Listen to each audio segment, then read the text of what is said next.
In today's video, we're exploring the Ritz-Carlton San Francisco. We'll cover where to eat, location, and the rooms. One big favor before we dive in is to give this video a thumbs up and subscribe if you like content like this.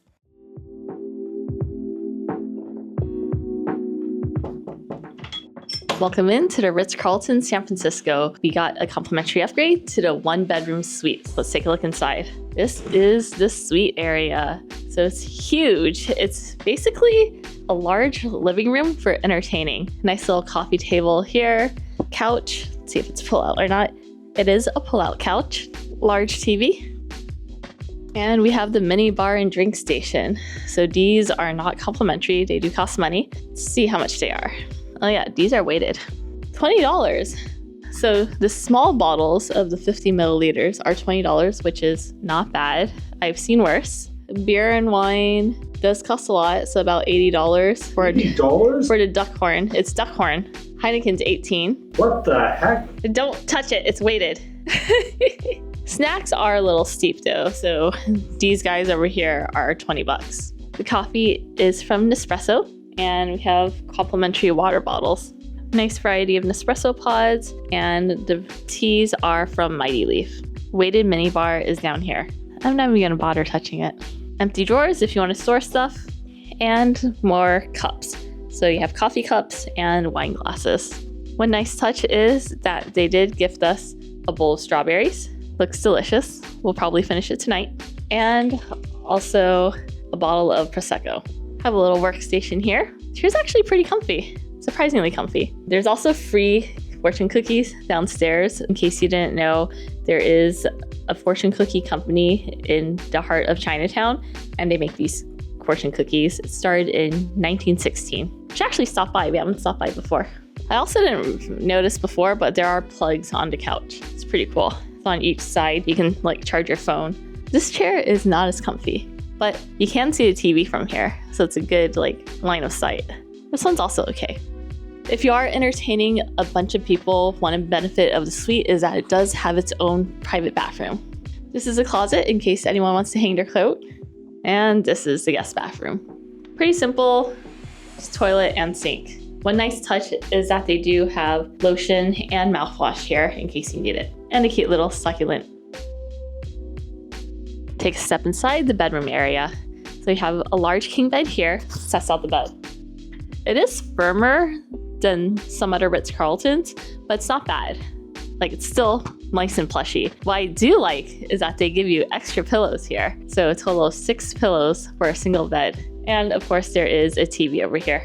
The TV is large, so I guess it's kind of weird that it's placed here. It's not directly in front, but I guess you can keep the doors open and watch TV from the living room one. But yeah, with the doors, it's hard to put a TV right in front of the bed. Yeah, it's probably also bad feng shui. Just keep the doors open. They rated turn down service, so we have the chocolates over here and a cool postcard. The lamp is crooked for some reason. Ooh, now it's straight. This is a very interesting quote. Herb Cain said, "One day if I go to heaven, I'll look around and say, it ain't bad, but it ain't San Francisco." Very interesting quote. Maybe Herb lived in simpler times. Another nice touch are the reading lights by the bed. Take a look at the breakfast menu.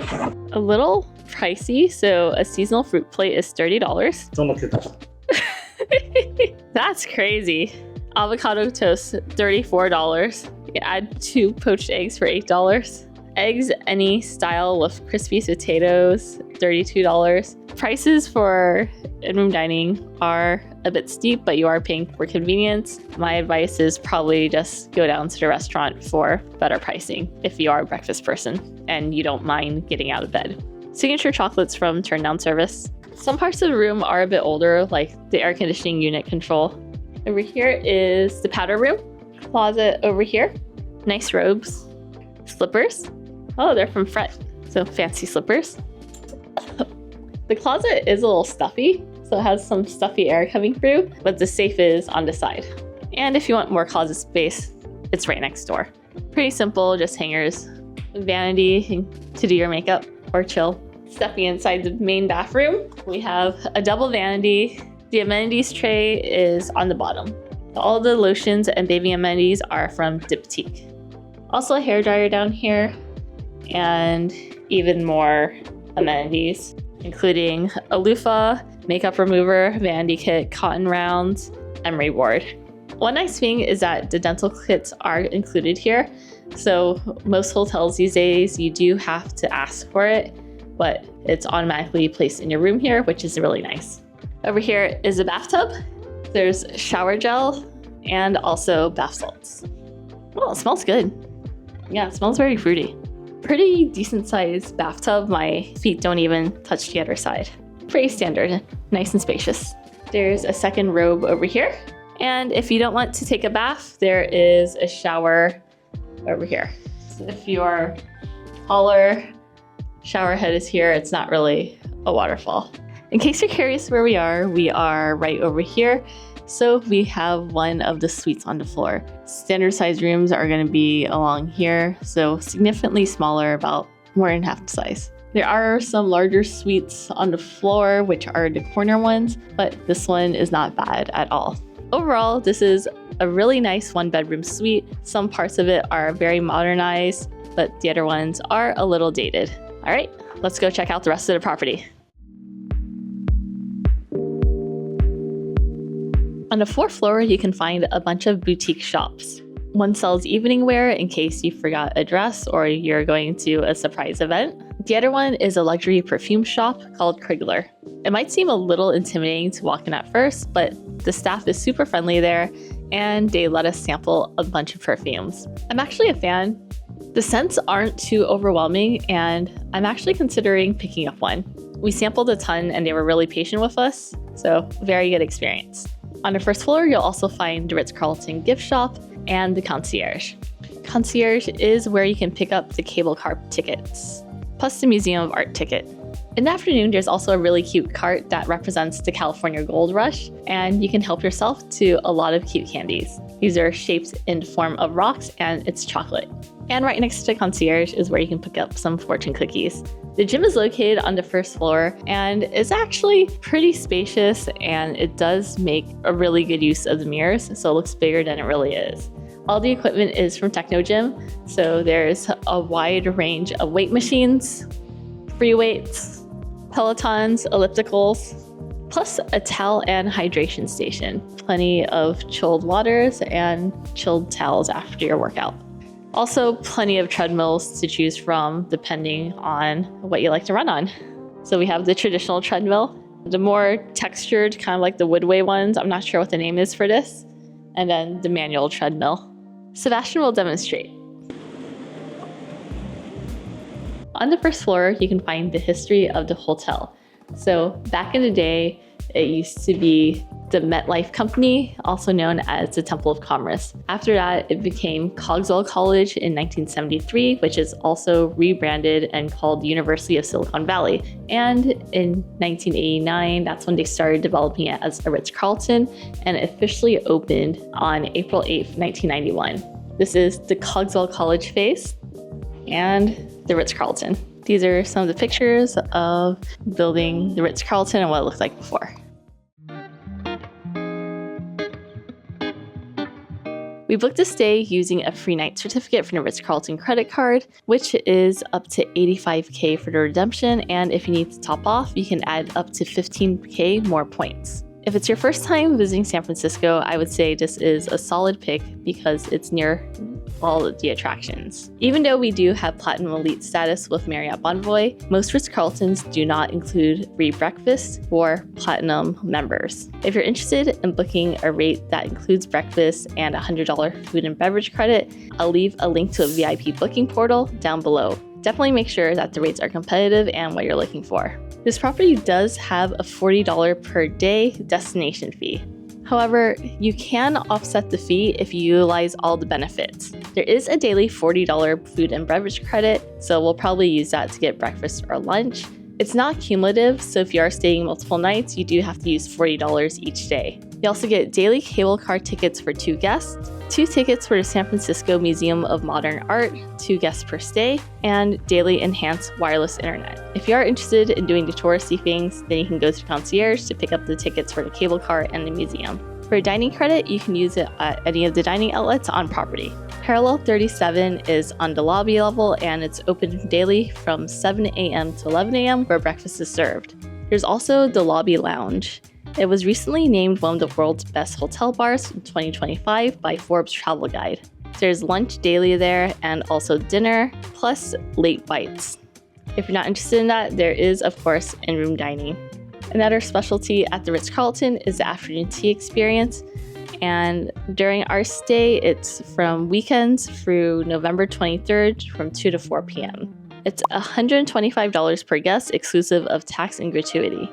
Additional activities are the History and Blue Martini Station, which pays homage to the martini invented in the San Francisco Bay Area. So if you're here from Saturdays from 4:30 to 5 p.m., you can get a complimentary martini.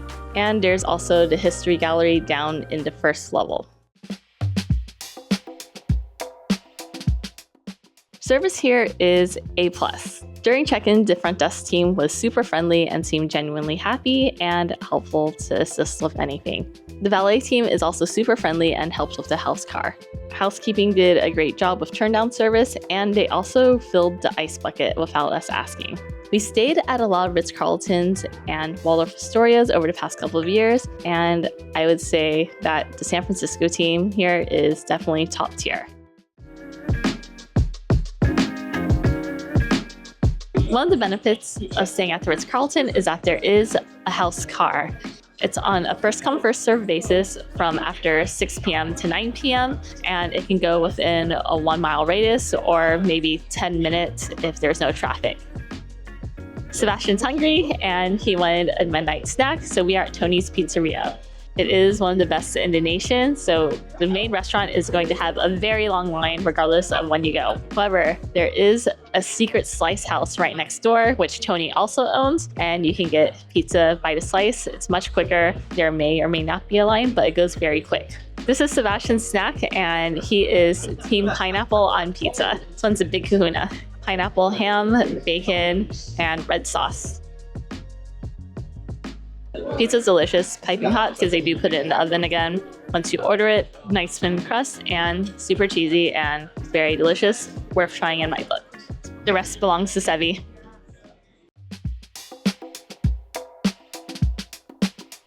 The Ritz-Carlton is located on the edge of Chinatown, so if you walk a block or two, you'll be right in the heart of Chinatown where you can find lots of really good food and places to sightsee.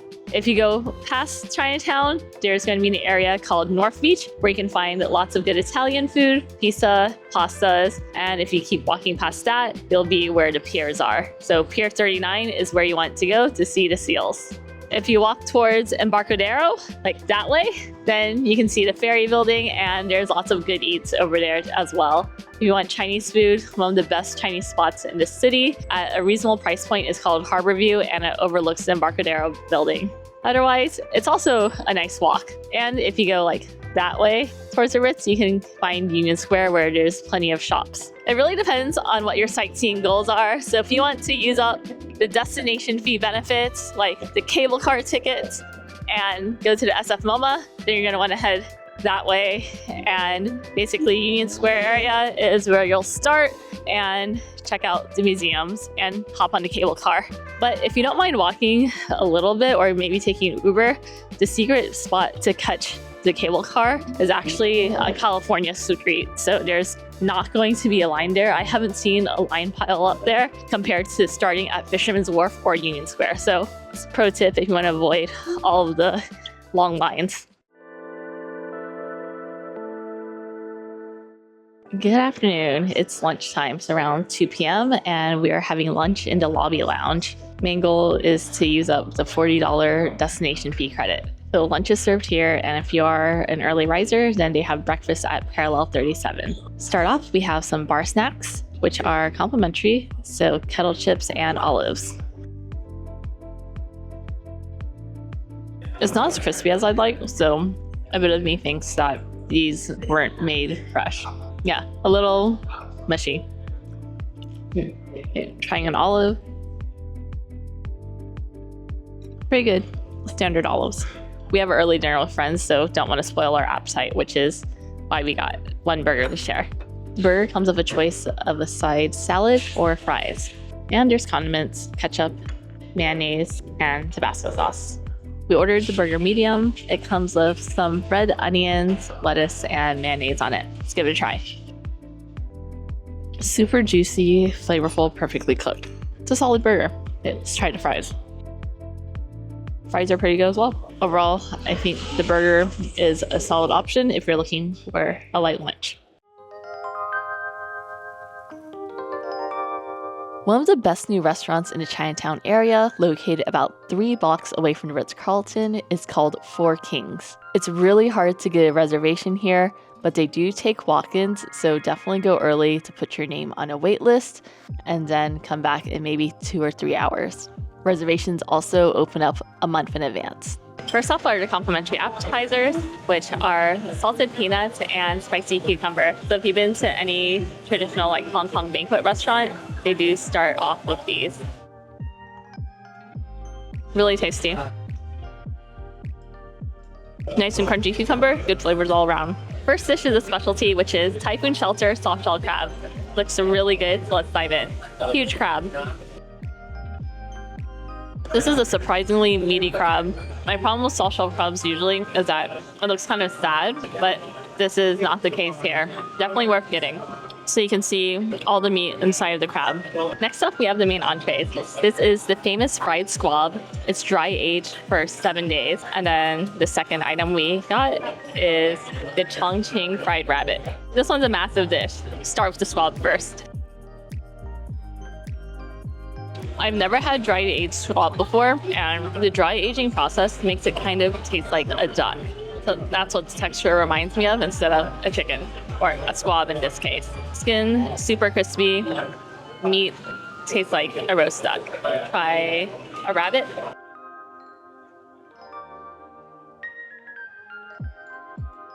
Super crispy rabbit, or reminds me of fried chicken. So the skin is fried so well. It's nice and crunchy. The Chongqing flavor is there, but it's not like numbing spicy. It's like just enough spicy to give it a good kick. And it's perfectly fried, crispy, tender meat, nice and juicy, not dry at all. Yeah, if you're here, definitely stick with the specials. A lot of the specials were sold out by the time, or maybe they didn't get inventory in. So I asked them what are the top 2 to get today, and they said probably the rabbit. Well, that's what we went with. If you come too late in the night, so probably like the 9 or 10 p.m. slots, they might be out of the specials already. The last item we ordered, which is what they're really famous for, is the XO escargot with milk bread. So this is a little plate of escargots. I'm gonna grab a piece of milk bread. The milk bread looks amazing. Okay, so we have escargot, get a little too thick to get it out.